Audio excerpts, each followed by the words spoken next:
High, অবসরের কাজে আমি বর্ণালী। আজকে বানাবো রসমালাই। এর জন্য নিয়ে নিয়েছি একটা ডিম, অল্প একটু লিকুইড দুধ, 100 গ্রাম গুঁড়ো দুধ। প্রথমে আমি একটা বাটিতে একটা ডিম ফাটিয়ে নেব। এর মধ্যে দিয়ে দেব 1 চামচ ঘি। এরপর একটা চামচের সাহায্যে ডিম এবং ঘি খুব ভালো করে বেশ কিছুক্ষণ সময় নিয়ে মিশিয়ে নেব। ডিম দিয়েও যে এত সুন্দর নরম তুলতুলে রসমালাই বানানো যায়, আপনারা বাড়িতে যতক্ষণ না বানিয়ে দেখছেন বুঝতে পারবেন না। এখন আমি একটা বাটিতে নিয়ে নিলাম 100 গ্রাম গুঁড়ো দুধ। এর মধ্যে দিয়ে দেবো এলাচ গুঁড়ো, 1 চা চামচ বেকিং সোডা। সব শুকনো উপকরণগুলোকে হাতের সাহায্যে ভালো করে মেখে নেব। ভালো করে সব উপকরণগুলো মিশিয়ে নিয়েছি। এখন আমি অল্প অল্প করে ডিম দিয়ে ডোটাকে মেখে নেব। একটা ডিম দেওয়ার পরেও ডোটা সম্পূর্ণ তৈরি হয়নি, তাই আমি অল্প একটু লিকুইড দুধ দিয়ে দেব। রসমালাই ডো সবসময় যত নরম হবে, রসমালাই মিষ্টি তত দারুণ তুলতুলে এবং নরম হবে। দেখুন ডোটা একদম ঢিলা হয়েছে, দেখে মনেই হচ্ছে না যে এটা থেকে কোনো শক্ত ডো তৈরি হবে, কিন্তু রেস্টে রেখে দিলে এটা অলরেডি একটা শক্ত ডো তৈরি হয়ে যাবে। এখন ঢাকনা বন্ধ করে 3 থেকে 4 ঘন্টা রেস্টে রেখে দেব। এখন আমি একটা বাটিতে নিয়ে নিয়েছি 600 গ্রাম দুধ, লিকুইড দুধ। এটা আমি গরুর দুধই নিয়েছি, লিকুইড দুধ। এর মধ্যে দিয়ে দিলাম এলাচ গুঁড়ো, দুধের পরিমাণে চিনি। দুধটা বেশ কিছুক্ষণ জাল দেব, আরও ঘন করে নেব।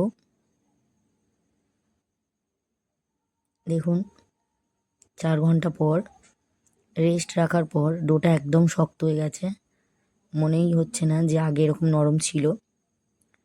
এখন হাতের মধ্যে অল্প একটু ঘি মেখে নিয়েছি। ডো থেকে ছোট ছোট বল বানিয়ে নেব মিষ্টির জন্য।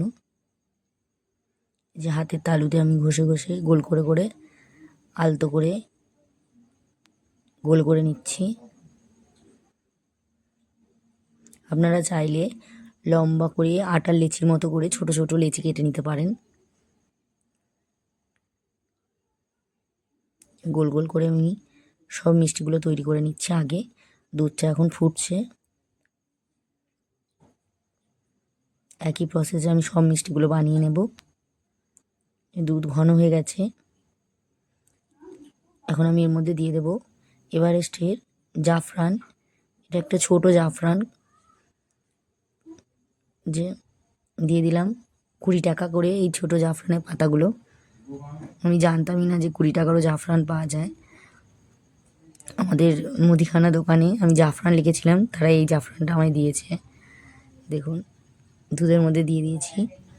এখন এর মধ্যে মিষ্টিগুলো আমি দিয়ে দেবো। দুধ ঘন হয়ে গেছে, একে একে মিষ্টিগুলোকে হালকা হাতে আস্তে আস্তে দিয়ে দেব।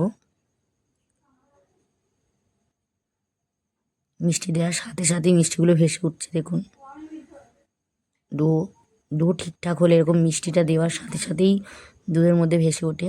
আমি এখন ঢাকনা বন্ধ করে 20 থেকে 25 মিনিট ফুটিয়ে নেব। দেখুন সব মিষ্টিগুলো ফুলে উঠেছে। এই সময় মিষ্টি একদমই নাড়া যাবে না, তাহলে ভেঙে যাবে। চাইলে সাঁড়াশির সাহায্যে বাটিটাকে আস্তে আস্তে ঘুরিয়ে নেওয়া যাবে। হয়ে গেছে। এখন আরও 20 মিনিট ঠান্ডা করে নিয়েছি মিষ্টিটা, এবার আমি তুলে নিচ্ছি। গরম মিষ্টির সাথে সাথে তোলা যাবে না। আরও 20 মিনিট রেস্ট রাখার পর, ঠান্ডা হওয়ার পর আমি একটা অন্য বাটিতে তুলে নিচ্ছি। আপনারাও এভাবে বাড়িতে বানিয়ে দেখবেন, দারুণ টেস্টি এবং নরম তুলতুলে হয়েছিল।